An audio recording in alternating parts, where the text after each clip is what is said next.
Niha jî em ê bi edebiyatê bi wêjeyê dewam bikin. Destê me de pirtûkeke helbestan navê wê Pepûk e. Ji aliyê Musa Karbadağ ve hatiye nivîsîn.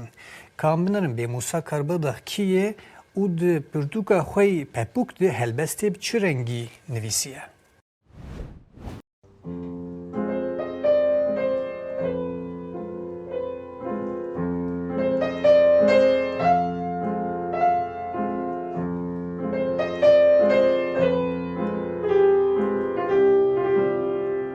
Dema mirov pirtûka Pepûk û helbestên Musa dixwîne careke din mirov hesreta mirovan hîs dike. Di sed sala me de ku mirov tê wateya hevkar lêgerîna mirovekî bi helbestê dilpakiyek mezin dixwaze.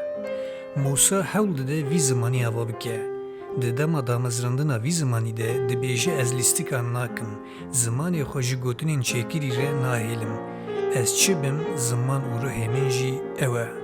Ew me digihîne serdemên kevnar û heta demên nêz.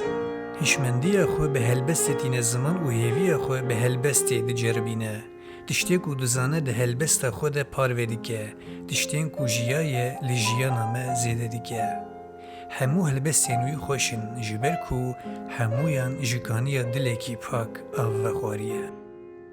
Nivîskarê pirtûka Pepûk Musa Karbadağ di sala 1973 de li Bedlîsê ji dayîk bûye. Di sala 1986 de dema ku tundutujî li bajarên Kurdan gihîşt asta herî jor, neçarma ku tevî malbata xwe koçî metropolên Tirkiye dike. Di destpêka ciwaniya xwe de beşdarî siyaseta Kurd bû. Di wan salan de ji aliyê dadgeha Tirkiye hate darizandin û bi angaşta endamê rêxistinê ye bi giştî 9 sal û nîv li girtîgehên İzmîr, Aydin û Sultanîsarî de girtîma. Di rojên girtîgehê de hînî xwendin û nivîsandina bi Tirkî bû. Berî ku Karbadağ biçe sirgûnê li komeleya piştgirî û hevgirtina malbatên girtiyan ku yek ji saziyên bi biryarnameyên dewleta Tirk hatibû girtin dixebitî û serokê Taydera İzmîr nûnerê herêma Egeya saziyê bû. Yekemîn pirtûka Musa Karbadağ a bi navê Pepûk di bin etîketa weşanên ajansa JJ de derketiye. Yek ji helbestên pirtûka Pepûk ev e. Êş. Carnan jiyan değişe, giyan değişe, laş, lêgerîn, hebûn û heqîqet değişe.